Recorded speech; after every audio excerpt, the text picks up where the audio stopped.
Paz do Senhor, meus irmãos. Abra sua Bíblia comigo no Evangelho escrito por Lucas, capítulo de número 10. O Senhor, Ele é maravilhoso e a sua bondade dura para sempre. Louvado seja o nome do Senhor.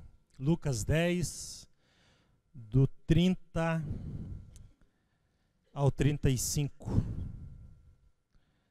Diz assim a palavra de Deus: E respondendo Jesus disse: Descia um homem de Jerusalém para Jericó e caiu na mão dos salteadores, os quais o despojaram e, espancando-o, se retiraram, deixando-o meio morto.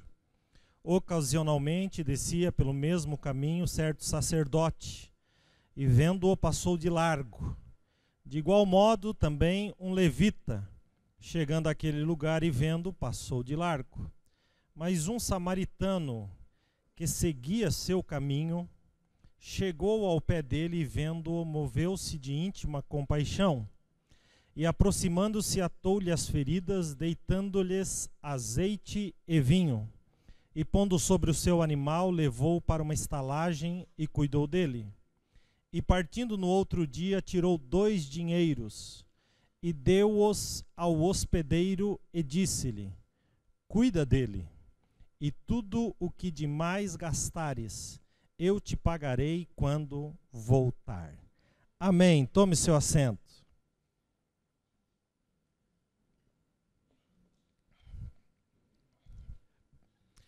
Queridos, essa passagem, ela tem como um contexto imediato uma pergunta feita pelos fariseus a respeito de quem é o nosso próximo. Jesus, então, ele não apenas decide responder, mas Jesus decide ir muito além, contando uma parábola para responder essa pergunta. O próprio Cristo disse que todas as vezes que ele abria a boca em parábolas, era para revelar mistérios ocultos, nunca antes revelados. Por isso, parábola não é uma historinha que Jesus contava apenas para que as pessoas entendessem um pouco melhor aquilo que ele queria explicar. Mas todas as vezes que ele abria a boca em parábola, era para revelar um mistério oculto. Essa passagem, ela traz 5 personagens. Ela traz um homem, que logo ao abrir a parábola ele cita. Ela traz um sacerdote. Ela traz um levita. Ela traz um samaritano. E ela traz um hospedeiro, que era então o dono da hospedaria. São 5 personagens que são citados nesta parábola. A gente percebe que o texto ou a história, a parábola que Jesus está contando, tem uma mudança geográfica drástica. A Bíblia vai nos dizer, Jesus dizendo, que um certo homem descia de Jerusalém para Jericó. De fato, é uma descida muito íngreme, completamente diferente de Jerusalém. Jericó fica quase lá no nível do Mar Morto. Quando a gente estuda essas duas cidades, a gente percebe que Jerusalém é Sião, Jerusalém é a cidade do grande rei, Jerusalém é a terra da bênção. E quando a gente estuda Jericó, a gente vai descobrir que é a terra da maldição, a terra onde lá desde Josué capítulo 6, o Senhor manda destruir aquela cidade, lança uma maldição sobre aquela cidade.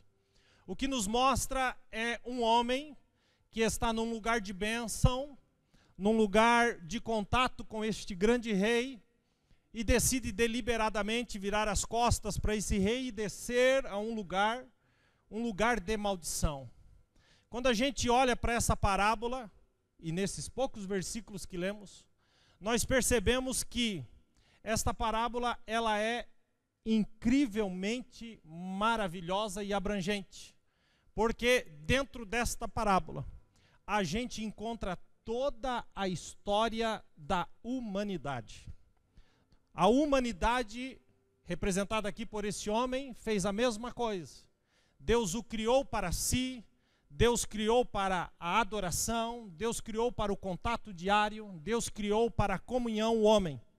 Mas o homem deliberadamente vira as costas para Deus e sai do lugar de bênção, da proximidade do grande rei, do contato com esse Deus maravilhoso, para um lugar de maldição.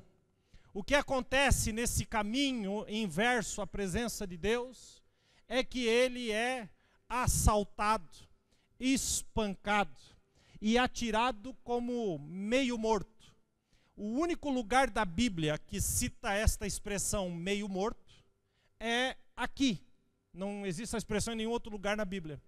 O meio morto é aquele que apanhou tanto que já não consegue mais se levantar diante dos seus ferimentos. Porém, ainda está vivo. Ou seja, existe um fio de esperança.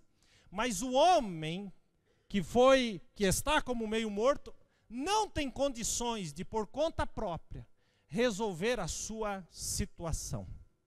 Então a Bíblia vai nos trazer esse espaço de tempo e nos cita não só um sacerdote como um levita, e diz a palavra de Deus algo interessante a respeito desses dois. Desciam pelo mesmo caminho. A condição desses dois era a mesma. Estavam no mesmo caminho, numa mesma direção de declínio espiritual. Mas a Bíblia vai citar, já eu explico a respeito desses dois, a Bíblia vai citar um bom samaritano. Observe que a Bíblia não diz que seguia no mesmo caminho. A Bíblia diz que o bom samaritano seguia o seu caminho. O bom samaritano desta parábola é uma das figuras mais lindas da pessoa de Jesus Cristo, nosso Senhor. Aquele que é o caminho, a verdade e a vida. Aquele que tem o seu próprio caminho. E não só tem o seu próprio caminho, como ele é o caminho. Quem está entendendo até aqui, diga amém. Quando a gente olha para essa figura, então, nós entendemos muito claramente a figura de Jesus no samaritano. Porque se você não sabe o que é um samaritano, a Bíblia vai nos informar que quando os reinos do norte e sul foram divididos, o reino do norte foi invadido pela Síria, e o reino do norte de Israel tinha como capital Samaria. E o que a Síria fazia? A Síria invadia o lugar, e ao invés de levar o povo cativo, eles traziam povos de outros lugares para enfraquecer a cidadania do povo alcançado por eles. O samaritano, então, é isso, é a mistura do judeu com outros povos, com os gentios. Isso é um samaritano. Por isso que os judeus tinham tanto ódio dos samaritanos, porque diziam que os samaritanos não eram judeus puros. A figura do samaritano já revela que aquilo que aconteceria com Jesus, porque ele veio para os que eram seus, mas os seus o rejeitaram. Então Jesus, ele que tem tanto o judeu como o gentil, ele abraça esses dois povos e faz desses dois povos, ele que é o bom samaritano, ele faz desses dois povos um único povo nele. A Bíblia vai nos dizer então em Efésios 2,14 assim: porque ele é a nossa paz, o qual de ambos os povos fez um, e derrubando a parede de separação que estava no meio. Nenhuma figura é mais linda ao se referir a respeito de Jesus do que a figura do bom samaritano. O bom samaritano passa pela humanidade, pelo homem que está caído meio morto. E a Bíblia vai dizer que ele ata as feridas, aplicando azeite e óleo. Azeite e óleo, irmãos, são duas figuras da redenção. O azeite é a figura da cura, é a figura da restauração. E o vinho, azeite, e vinho, melhor dizendo, não azeite e óleo, mas azeite e vinho. E o vinho é a figura que nós encontramos no contexto da Santa Ceia como sangue de Jesus.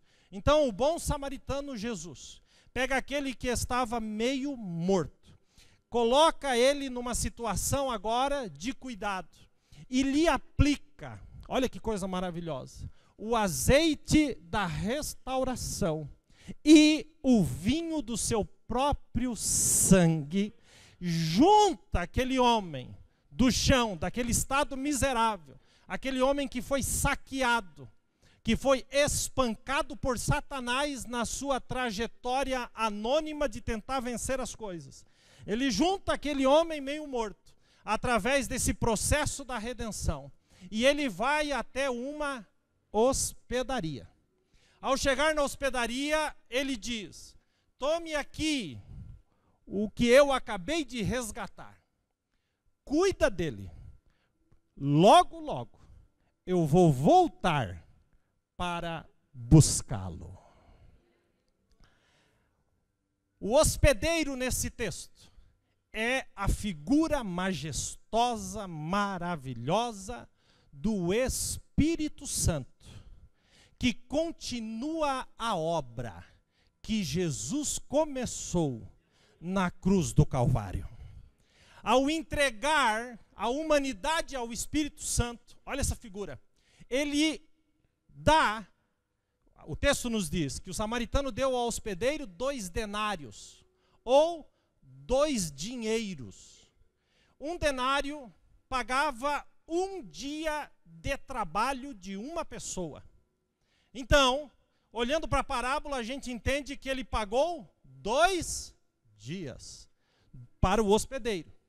Mas se a gente sair do Cronos e ir para o Kairos, o tempo de Deus, no tempo de Deus um dia é como? 1000 anos. 1000 anos é como? 1000 dias. Então no Kairos, Jesus entrega a humanidade ao Espírito Santo e diz: olha, eu vou lhe dar o penhor para 2000 anos. E se passar um pouco, eu pago a diferença e eu voltarei para buscá-los. A humanidade foi entregue ao Espírito Santo de promessa. Há 2000 anos atrás. Esse tempo já venceu. Jesus disse: se passar, eu pago a diferença. Significa que ainda que você não perceba ou não queira perceber, o bom samaritano está voltando para buscar. Quem vai entregar a humanidade na mão do bom samaritano é o hospedeiro, o Espírito Santo de Deus. O hospedeiro tem uma hospedaria. Aqui entra o que nós chamamos de igreja. Querido, aqui dentro temos o hospedeiro nessa noite. O Espírito Santo de fogo, o Espírito Santo de promessa, o Espírito Santo que está concluindo na nossa vida a obra que Jesus já começou. Aleluia! A igreja é uma hospedaria. Oh, que coisa maravilhosa! Observe que a hospedaria sem hospedeiro não tem valor nenhum. Mas a hospedaria com o hospedeiro muda tudo. Por isso, dentro de uma igreja, pode faltar músico, pode faltar cantor, pode até faltar pregador, só não pode faltar a presença poderosa do Espírito Santo de Deus. Quantos estão sentindo a presença do Espírito Santo nessa noite? Quando a gente olha para o sacerdote que passou de largo, para o levita que passou de largo e para o samaritano, nós também podemos vê-los como 3 espaços de tempo. O sacerdote, ele representa o tempo da queda de Adão até Moisés. Não tinha lei e a humanidade estava lançada na morte. O levita representa o espaço de tempo entre Moisés e Jesus. Com a lei, ficou nítido agora que a humanidade não poderia se salvar por si mesma. Portanto, chamamos o primeiro e o segundo momento de ministério da morte na Bíblia Sagrada. Mas quando chegamos no Novo Testamento, o ministério da morte, que passava longe da humanidade morta ou semi-morta à beira do caminho, também representava o ministério da morte. Por quê? Porque não podia fazer nada com aquele que estava meio morto. É substituído agora. Todo o tempo entre Adão e Moisés, e entre Moisés e Jesus, é substituído por um que faz o seu próprio caminho. O bom samaritano. O bom samaritano, como já disse aqui, entrega-nos ao Espírito Santo. E agora o ministério muda, gente. Não é mais o ministério da morte que opera em nós, mas é o ministério do Espírito e de vida que opera na nossa vida. Amém? Então a Bíblia vai nos esclarecer isso, deixando isso muito claro. Quando lemos Romanos capítulo 5, por exemplo, versículo de número 12, ele diz assim: portanto, por um homem entrou o pecado no mundo e pelo pecado a morte, assim também a morte passou a todos os homens. Por isso que todos pecaram, porque até a lei estava o pecado no mundo, mas o pecado não é imputado não havendo lei. Não, no entanto, a morte reinou desde Adão até Moisés, até sobre aqueles que não tinham pecado, a semelhança da transgressão de Adão, o qual era a figura daquele que havia de vir. Então o samaritano vem com o ministério da redenção. Louvado seja Deus por isso. O samaritano é aquele que se faz semelhante ao homem caído. Da mesma forma, Jesus se fez semelhante a nós e leva novamente o homem a esse lugar de redenção. Jesus, que foi nascido do Espírito, sem pecar, ele era o único que tinha um caminho inverso. Louvado seja Deus. Então a gente não está errado em colocar toda a centralidade da salvação em Jesus, de jeito nenhum, nem quero disputar isso aqui. Mas a gente tem que entender que a obra de Jesus na cruz do Calvário foi para tirar o semi-morto da sua situação, através da restauração do azeite, através do seu próprio sangue, e ao subir ao céu, ele entrega-nos na mão do Espírito Santo. Então deixa eu te dizer, a obra que Deus tem na sua vida não para no momento em que você aceitou Jesus. Nesse momento você é levantado do chão, colocado sobre um animal e levado até a hospedaria. Mas o hospedeiro vai trabalhar na sua vida a partir daí, porque nós somos uma obra inacabada na presença de Deus, e é o Espírito Santo que trabalha em nós. Amém? O samaritano começou, diga comigo isso, o samaritano começou. O hospedeiro, que tem sua própria hospedaria, vai terminar. Põe a mão no coração assim e diga: Espírito Santo, termina a tua obra em mim. Oh, aleluia. Oh, glorificado seja Deus. Oh, aleluia. Pastor, então o hospedeiro é o Espírito Santo? Mas é claro. João capítulo 14, no 16, diz assim: eu rogarei ao Pai, e Ele vos dará outro Consolador, para que fique convosco para sempre. Observe agora, o Espírito de verdade, que o mundo não pôde receber, porque não o vê, nem o conhece. Escuta isso. Mas vós o conheceis, porque habita convosco, e estará em vós. E aí Jesus diz: não vos deixarei órfãos, voltarei para vós. O bom samaritano está prestes a voltar. Louvado seja Deus. Querido, dada essa introdução, você consegue perceber o papel importante.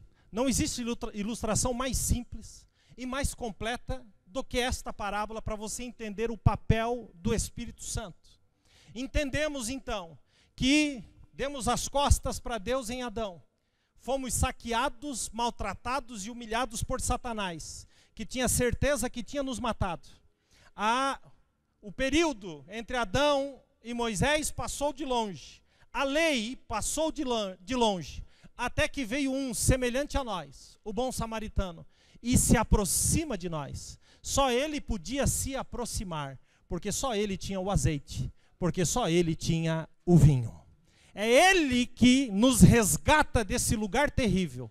Mas observe, ele nos entrega então na mão do Espírito Santo. Então nós entendemos que o Espírito Santo é aquele que continua a obra que Jesus já começou.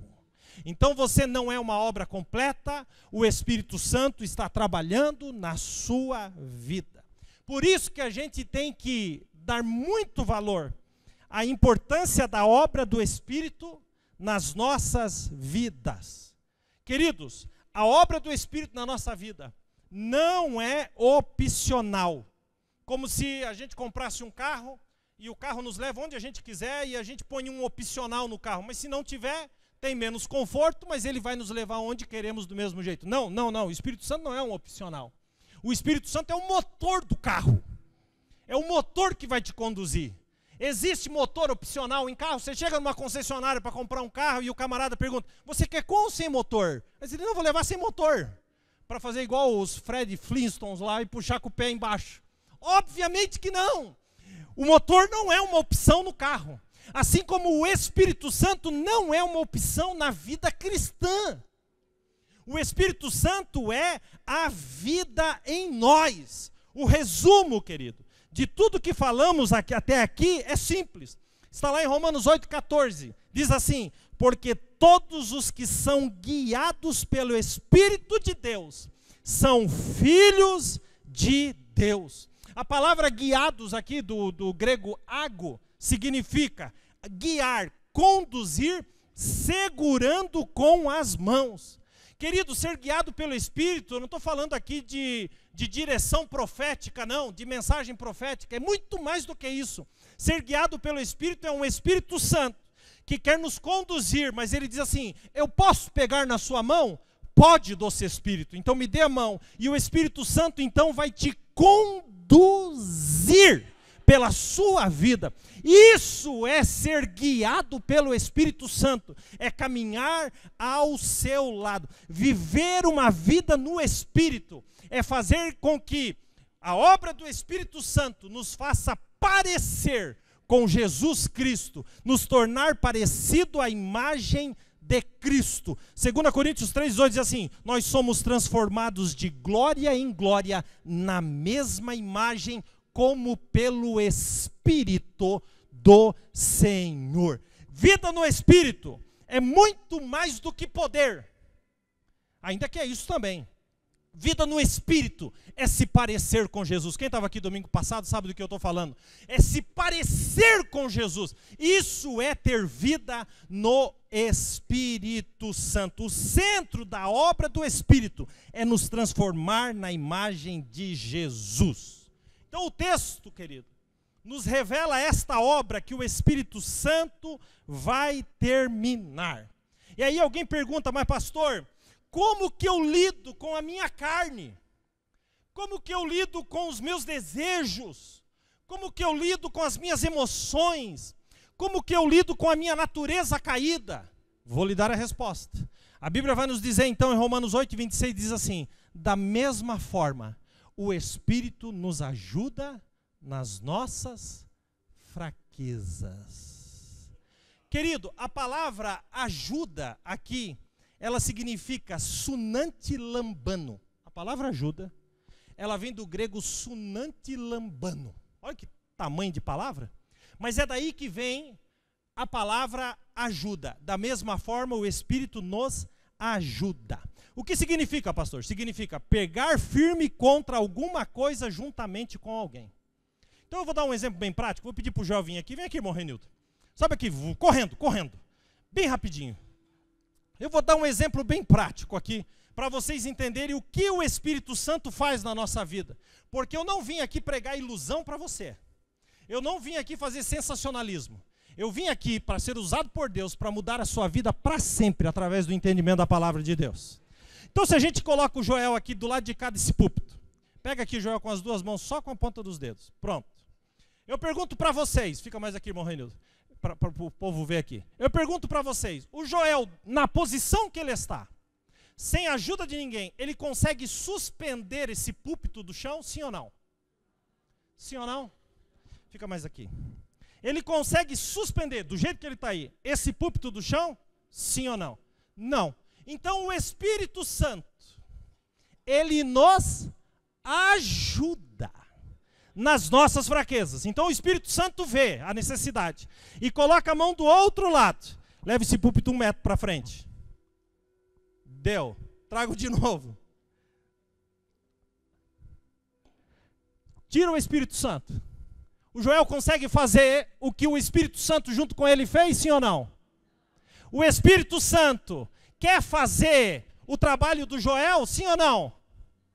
O Espírito Santo nos ajuda nas nossas fraquezas. Pode descer, Deus abençoe. Uma salva de palmas aqui para os lindões aqui da igreja. Querido, não é eu fazendo sozinho. Não é o Espírito fazendo sozinho. Somos nós, eu e o Espírito, fazendo juntos para a glória de Deus. O Espírito não veio substituir o teu trabalho. O Espírito veio te ajudar nas tuas fraquezas. O Espírito veio para criar contigo uma parceria com Ele. Por isso que Paulo, escrevendo em 1 Timóteo e em 2 Timóteo, ele dá dois conselhos diferentes que são praticamente o mesmo. Em 1 Timóteo 4,14, ele diz assim para Timóteo: não desprezes o dom de Deus que há em ti. E em 2 Timóteo 1,6, ele diz assim: desperte o dom de Deus que há em ti. E a gente fica dizendo: Espírito, me desperta, me desperta. Querido, desperta quem colocou para dormir. Quem te colocou para dormir foi você mesmo. Você precisa se despertar. Paulo diz: desperta o dom que há em ti. Levante, faça alguma coisa. Coopere com o Espírito Santo. Paulo, escrevendo em 1 Tessalonicenses 5,19, ele diz assim: não apagueis o Espírito Santo de Deus. Quando nos rendemos à ação do Espírito Santo, acontece um desencadear profético na nossa vida. Porque o versículo diz que Ele nos ajuda nas nossas fraquezas. Escute agora. Porque não sabemos como orar, mas o próprio Espírito intercede por nós com gemidos inexprimíveis. O Espírito Santo não veio orar por você, mas o Espírito Santo veio te ajudar a interceder. O que é isso, pastor? Esses gemidos inexprimíveis. Esses gemidos inexprimíveis nos aponta diretamente para a palavra cumprida no dia de Pentecoste.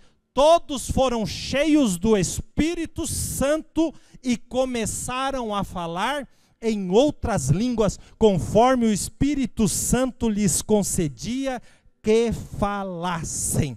Quando cooperamos com o Espírito Santo, escute bem isso, quando cooperamos com o Espírito Santo, há um desencadear, há um gemido inexprimível no Espírito, que desencadeia em nós uma ação direta do Espírito Santo, que são línguas estranhas. Quem está entendendo isso, diga amém. A Bíblia diz em 1 Coríntios 14:2, porque o que fala em língua estranha não fala aos homens, senão a Deus, porque ninguém o entende, e em espírito fala em mistérios. Tem outra revelação, Paulo vai escrevendo ainda em 1 Coríntios 14:4, ele diz assim: o que fala em língua estranha edifica-se a si mesmo. Então o Espírito Santo nos deu uma ferramenta poderosa. O problema da igreja pentecostal de hoje é achar que a língua estranha é o alvo de algo que acontece antes. Querido irmão e irmã que está aqui nessa noite, a língua estranha não é alvo, a língua estranha é porta. A língua estranha é só o começo daquilo que Deus quer fazer através da sua vida. Paulo está citando uma ferramenta poderosa de oração em línguas estranhas. E se antes, e antes que alguém pense que Paulo falava pouco em língua estranha, ele mesmo escrevendo 1 Coríntios 14, 18, ele diz assim: dou graças ao meu Deus, porque falo mais língua do que todos vocês juntos. Paulo falava em mistério. Paulo está dizendo que usava abundantemente esta ferramenta. Existe a história do pastor David Robertson, lá da década de 80. Deus era um americano. Deus usava ele poderosamente, com cura divina. Deus usava ele poderosamente, de uma forma impressionante. E a história dele é uma história extremamente simples. Deus falou com ele, o chamou para o ministério. Ele largou tudo o que ele estava fazendo. Perguntou para a mulher se a mulher topava. A mulher disse: vai que eu estou contigo. Ele largou tudo. Procurou um pastor de uma igreja. E pediu para o pastor daquela igreja uma salinha para ele orar. E ele entendeu o seguinte: bom, se eu não estou trabalhando e Deus me chamou para o trabalho, então eu vou passar 8 horas por dia dentro desta sala. Ele disse que ele entrou o primeiro dia lá dentro daquela sala. Na primeira hora de oração, ele orou por todos os continentes do mundo, por todas as galáxias e até os buracos negros. E acabou, não tinha mais o que falar. Em 1 hora ele já tinha orado por tudo. Ele penteou todo o seu caderno de oração em uma única hora. Faltava quantas horas naquele dia? 7. E no outro dia mais 8. E mais 8. E ele entendeu.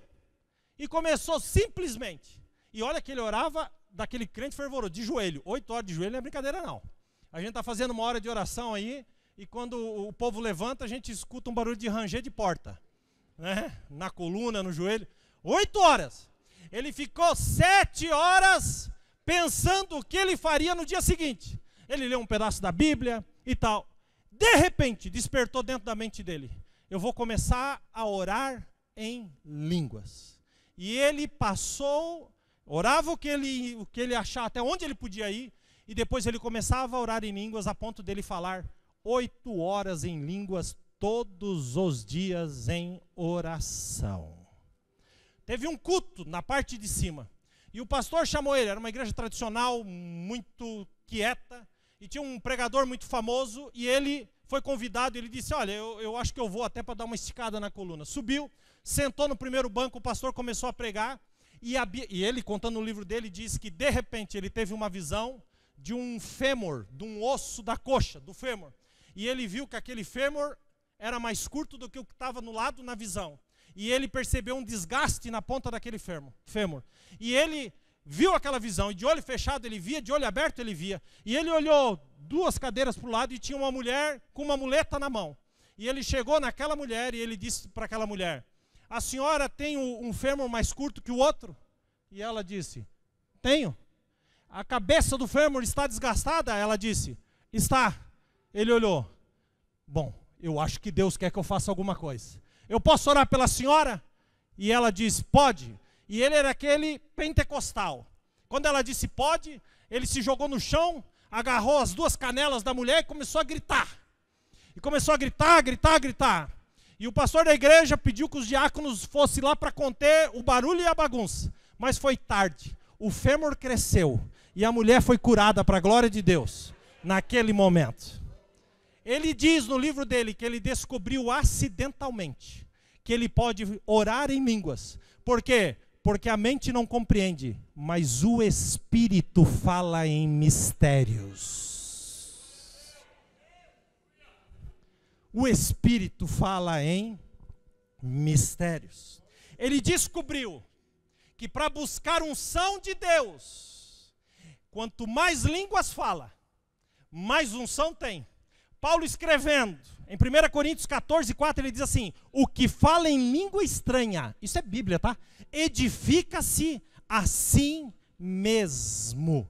Então, queridos, alguém pode dizer: pastor, mas eu não entendo aquilo que eu falo, porque a mente fica sem fruto, mas o Espírito é edificado. Olha 1 Coríntios 14, 2. Porque o que fala em língua estranha não fala ao homem, senão a Deus, porque ninguém o entende. E em Espírito fala em mistérios. O que ele está querendo dizer nesta passagem? Que ainda que a sua mente fique sem fruto, ou seja, sem entender aquilo que está falando, o Espírito está comunicando a Deus. Isso é uma ferramenta tão poderosa, que se a mente fica liberada do Espírito, então eu posso dirigir e ao mesmo tempo falar língua estranha. Quem já fez isso, levante a mão. Se a mente fica liberada, eu posso lavar a calçada e falar em língua estranha. Quem já fez isso, levante a mão. Se a mente fica liberada, você pode lavar a louça e ainda assim falar em língua estranha. É isso que é o entendimento, porque o Espírito comunica os mistérios, você está sendo edificado no Senhor. Aleluia, aleluia, aleluia, aleluia, aleluia, aleluia. Agora, querido, deixa eu falar uma coisa. Obviamente que se é para a sua própria edificação, então você pode falar consigo mesmo. E Paulo fala isso. 1 Coríntios 14, 28, ele diz assim: fale consigo mesmo e com Deus. Porque se todo mundo começar a falar em mistério aqui na maior das alturas, ou na rua, os ímpios vão passar e vão nos chamar de louco. E Paulo cita isso. Então Paulo fala para a igreja que haja interpretação. Mas para você, fale o tanto. E aí Paulo diz assim: eu falo mais em língua estranha do que tudo vocês juntos. Paulo andava, se movia, se fosse hoje, pegava ônibus, andava de Uber, falando em mistério 24 horas, para ser quem ele foi. Querido, no mundo espiritual, pastor, mas isso é perda de tempo. Você acha? No mundo espiritual, nada se perde. Jesus disse, quando multiplicou os pães, ele disse, lá em João 6,12, ele diz: recolhei todos os pedaços para que nada se perca. O mesmo Jesus diz: não deis aos cães as coisas santas e nem aos porcos as pérolas. Agora, se a Bíblia fala de um poder poderoso que temos na língua estranha, eu pergunto aqui para vocês, por que é que a gente fala tão pouco? Por quê? Por que é que esse culto já está há mais de 1h30 e você ainda não falou nada? Aquele que não fala, por que é que deixou de querer? Se é uma ferramenta tão importante que desencadeia o mundo espiritual, por que é que a gente usa tão pouco essa ferramenta, gente? Por que a gente não fala? Você sabe por quê? Porque na nossa cabeça, desse pentecostalismo do século 21, na nossa cabeça, o falar em mistério é quando sentiu um arrepio. É quando o pastor der um duplo mortal carpado lá, eu vou dizer: uau, glória a Deus, falei em mistério. Entendeu?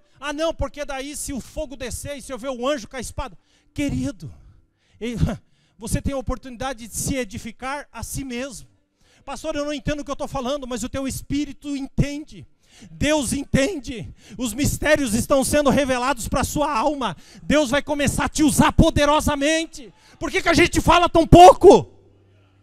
Por que a gente não usa essa ferramenta? Por que a gente acha que falar língua estranha é só para congresso? Por que a gente acha que falar língua estranha é só quando vem na frente? Por que a gente não pode falar língua estranha dentro da nossa casa? Dobrando o joelho, tendo momentos de oração com o Senhor? Queridos, a Bíblia fala dessa oração. Então, para muita gente, falar em línguas é um diploma de alvo alcançado. Não, querido. Falar em línguas não é o final. Falar em línguas é o começo. Falar em línguas é o início de algo maravilhoso. Jesus disse: estes sinais seguirão aos que crerem. Quem crê em Jesus, diga amém. Então escute: expulsarão demônios e falarão em novas línguas. Falarão. Gente, isso é Bíblia. Por que a Bíblia fala tanto e a gente não usa? Então no Novo Testamento tinha dons diferentes. Todo tipo de dom na igreja, pelo menos 9. Dons diferentes na igreja. Mas a língua estranha todo mundo falava. Por que o Espírito Santo dá para todos isso? Para todos os que quiserem, porque essa é uma ferramenta de edificação própria. Essa é uma ferramenta para ligar para o céu e falar com Deus em mistério. Tem gente que acha, e tem gente que veio aqui nessa noite com essa expectativa: eu vou lá, a represa vai estourar, o rio vai descer e vai inundar todo mundo e eu vou sair de lá falando em mistério. Você sabe por quê? Porque isso é a cabeça do pentecostal. Qual que é a cabeça do pentecostal? É que o rio vai passar por cima dele, mas não é o que está na Bíblia. A Bíblia diz que você entra no rio, não é o rio que passa em cima de você. A gente quer que o Espírito faça toda a parte sozinho. Faz aí, Espírito Santo, se tu quiser tu me batiza, se tu quiser. Querido, quem fala em língua é você. A Bíblia diz lá que todos falaram em língua conforme o Espírito Santo lhes concedia. Quem dá a língua é o Espírito, mas quem fala é tu. Quem fala a língua estranha é você. Então a gente tem esse pensamento e esse entendimento. Mesmo olhando para Ezequiel 47, estando lá escancarado. O anjo diz para Ezequiel, está aqui o rio, está vendo? Eu vou medir 500 metros, 1000 côvados. E ele mediu 500 metros e disse, você vai vir ou não? E aí Ezequiel decidiu ir. E quando ele andou os 500 metros, as águas estavam no tornozelo. Ele mediu mais 500. Você vai vir ou não? E Ezequiel disse, meu Deus, será que eu vou? Será que eu não vou? Vou. Foi. E quando chegou, as águas davam pelos joelhos. O anjo mediu mais 500, não perca a conta. O anjo mediu mais 500 e disse, você vem ou não vem? E Ezequiel disse, você sabe que eu estou gostando disso? Eu não vou voltar não, eu vou para frente. E foi, e as águas davam pela cintura. O anjo mediu mais 500 e disse, agora, você tem coragem de vir sim ou não? E Ezequiel disse, eu não quero nem saber, agora eu vou. E foi. Só que quando ele chegou lá, ele perdeu o fundo do rio. Porque quando você nada no Espírito, você perde o controle. É o rio que te conduz. Agora não perca a conta. 500, mais 500, mais 500, mais 500, está para descer sobre nós no século 21, o derramar do Espírito Santo de Deus. Poderosamente sobre nós. Eu quero afirmar para vocês que o Atos 2, as águas estavam no tornozelo, mas que essa geração pode nadar no Espírito Santo de Deus. Quantos podem glorificar a Deus por isso? Oh, aleluia. Mas pastor, como é que eu posso me afundar mais? Quem me dá mais 5 minutos? Levante a mão. 5, 10, 15, 20, 25, 30, 40, pronto, já posso falar até amanhã às 10 horas da manhã. Já vou parar. Estou falando isso para você achar que eu vou mesmo. Como posso me aprofundar mais? Lembre-se, o Espírito Santo na parábola, o hospedeiro. Qual é a missão dele? Cuidar de nós. Então, querido, preste bem atenção, em nome de Jesus. A gente vive dizendo no púlpito, o Espírito Santo mora em você. O que te passa na cabeça quando eu falo isso? Você acha que o Espírito Santo veio morar dentro de você porque não tinha lugar no céu? Você realmente acredita nisso? O Espírito Santo veio habitar dentro de você porque ele tem uma obra para realizar na sua vida. E quando ele habita dentro de nós, ele nos dá uma ferramenta poderosa. Ele nos queima com fogo e nós temos o falar em mistério, o falar em língua estranha. Uma linguagem de oração para edificação. Gente, quando eu não era batizado com o Espírito Santo, eu achava assim que o Espírito Santo ia chegar e eu ia estar meio assim, e ele me agarrar e tirar o meu paletó e voar em cima de mim. Fala, miserável. Porque a gente tem a ideia de que é ele que tem que fazer tudo. Faz aí, tu me pega, né? E está tudo feito. Não! O Espírito Santo ele nos concede, mas quem fala é nós. Então diz lá, né? Da mesma forma, o Espírito nos ajuda em nossas fraquezas, pois não sabemos como orar. Mas, diz o versículo, o próprio Espírito intercede por nós com gemidos inexprimíveis. Então isso aqui, ó, esse púlpito aqui é o batismo com o Espírito Santo. Para quem não é batizado com o Espírito Santo. Então o meu convite nessa noite para você é, pegue de um lado. Eu quero ser batizado com o Espírito Santo. Eu quero me mover em direção à tua presença. E comece a orar e diz, Senhor, eu preciso, tem misericórdia de mim. A hora que você fizer isso, O Espírito Santo daqui vai olhar para você e vai dizer o quê? Deixa eu ajudar. Aí o Espírito Santo vai pegar desse lado e vai dizer, é agora, meu filho. É agora, meu filho. Eu não estou aqui para fazer sozinho, eu estou aqui para fazer contigo. Eu não vim aqui para te anular, eu vim para trabalhar contigo. Eu não estou aqui para te carregar nas costas, eu estou aqui para ser teu parceiro. O Espírito Santo está aqui nessa noite. Aleluia. A pergunta é, se foi me dado algo tão poderoso para edificação, por que que a gente não usa? Então a gente acha que isso é um negócio tão difícil. Mas eu quero dizer para vocês, meu tempo já acabou. É que nós seremos provocados nesses 3 dias. Hoje, amanhã e domingo. Amém? Diga assim, eu vou vir amanhã. Ó, Jesus ouviu, viu? Jesus ouviu. Diga para a pessoa que está do seu lado, vem amanhã. Senão eu vou te buscar.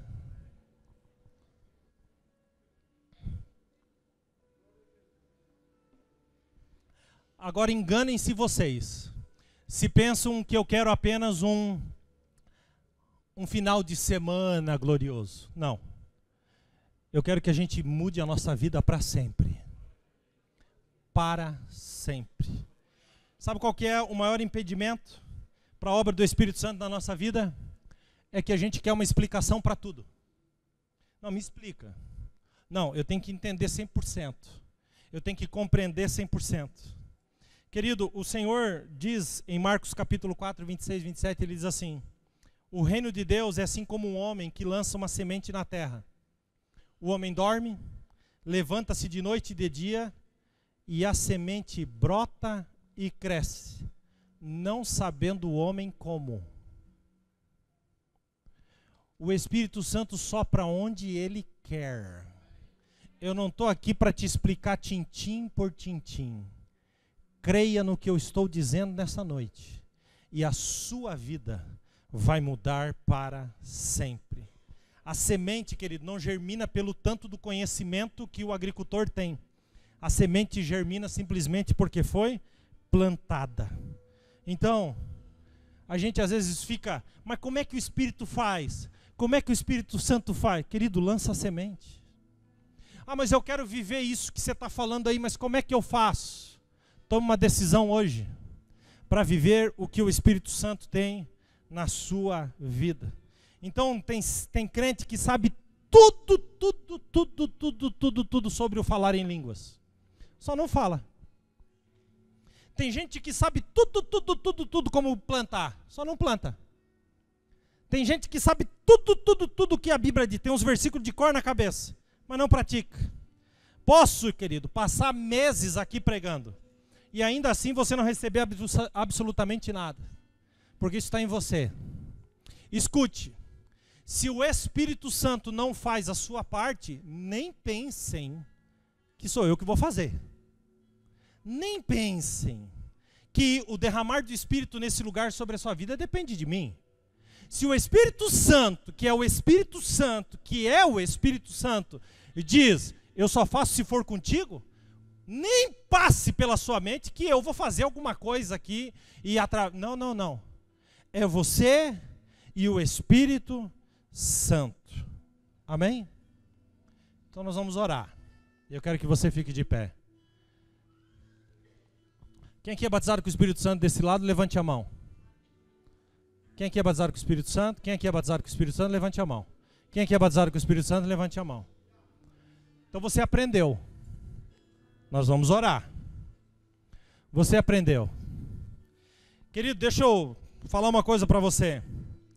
Eu quero que você pergunte agora para Deus, Senhor, o que eu estou vivendo hoje é o que tu planejou para mim? É isso aqui? É isso? Pergunte aí para Deus. A língua domina o corpo. Tiago escrevendo diz que um freio na boca de um cavalo, um pequeno freio na boca de um cavalo, domina todo o corpo do cavalo. Paulo vai mais longe e cita um navio. E ele diz, um navio tão grande, empurrado por ventos tão fortes, é controlado pelo leme. Uma pecinha pequena que dirige o navio para onde ele vai. O que dirige a nossa vida é a nossa língua. E Tiago, ele fala sobre isso. Assim também a língua é um pequeno membro e gloria-se de grandes coisas. Escute isso. Se o Espírito Santo tem uma grande obra para fazer na sua vida, onde ele vai começar? Na língua. Se o Espírito Santo quer dominar a sua vida, onde ele vai começar, gente, em nome de Jesus? Na sua boca. Por isso que Jesus diz, o coração fala. A boca fala. O que o coração está? Cheio. Querido, a obra do Espírito Santo passa pela sua boca.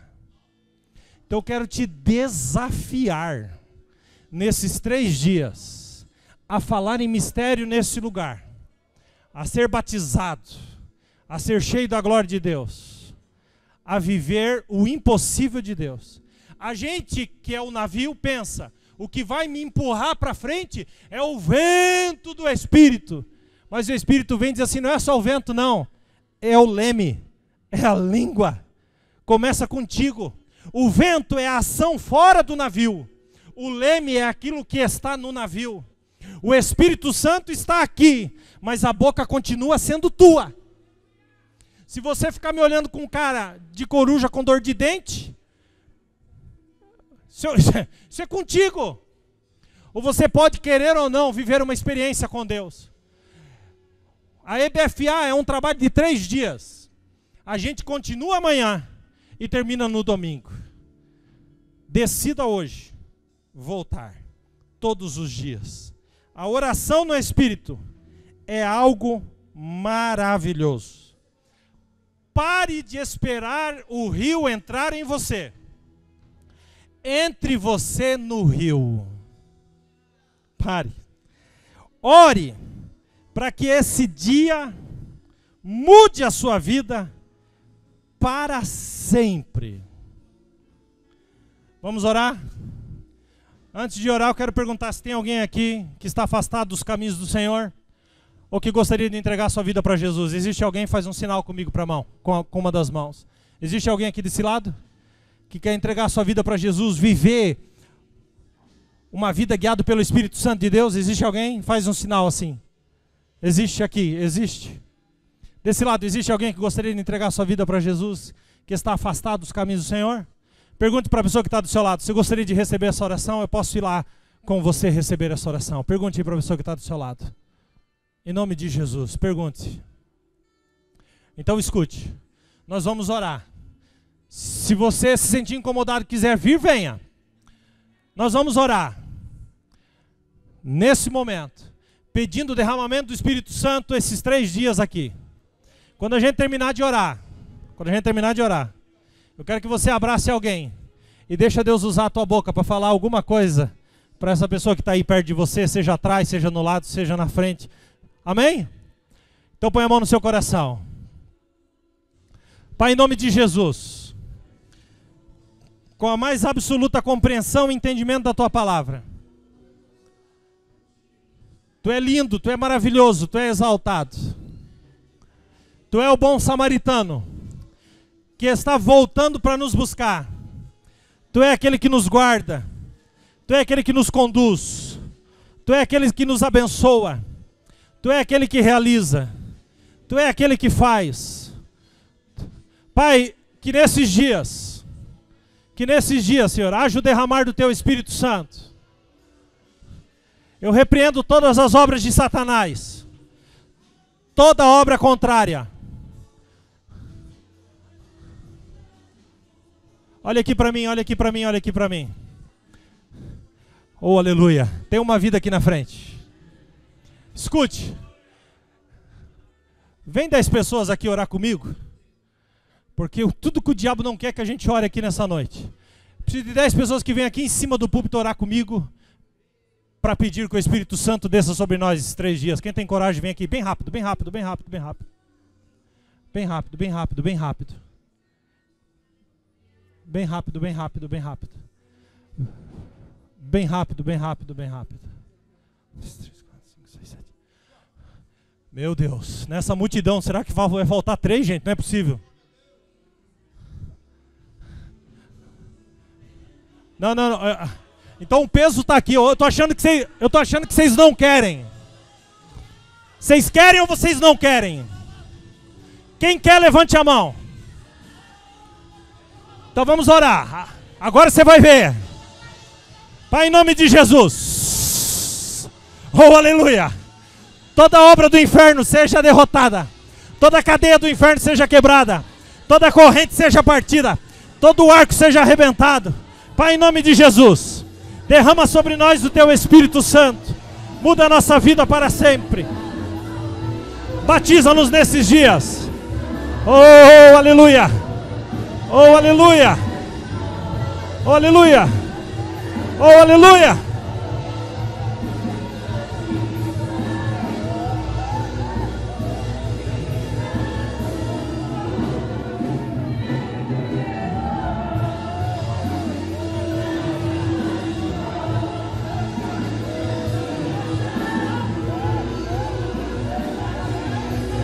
Confirma, Jesus, confirma.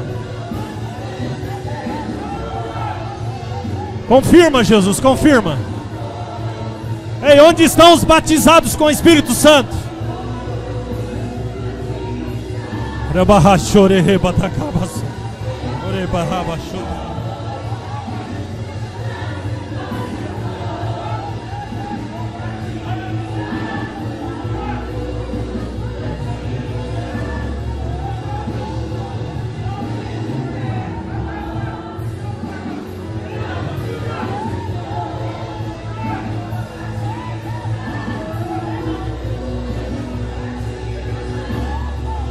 Oh, aleluia.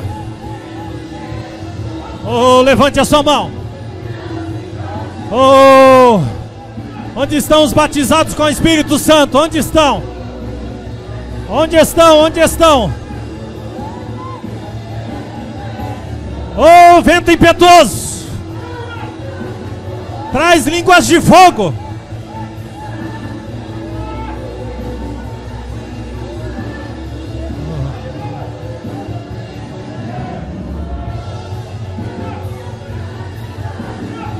Santo, o Espírito Santo.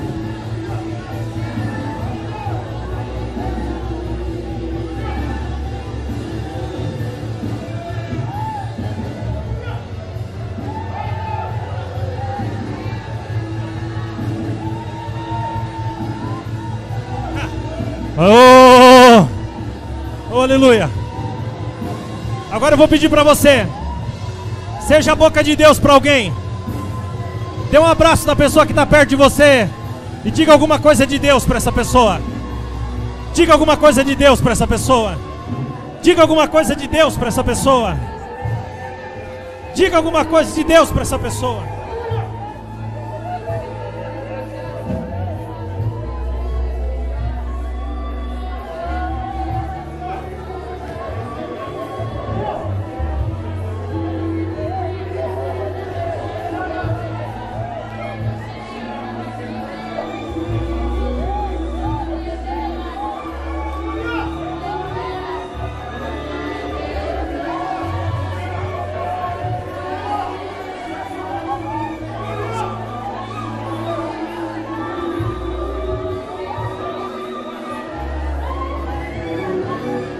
Oh, aleluia.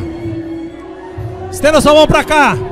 Que o grande amor de Deus, a graça salvadora de Jesus, a comunhão, as consolações do Espírito Santo estejam com você hoje e sempre. E juntos dizemos: amém. Aleluia.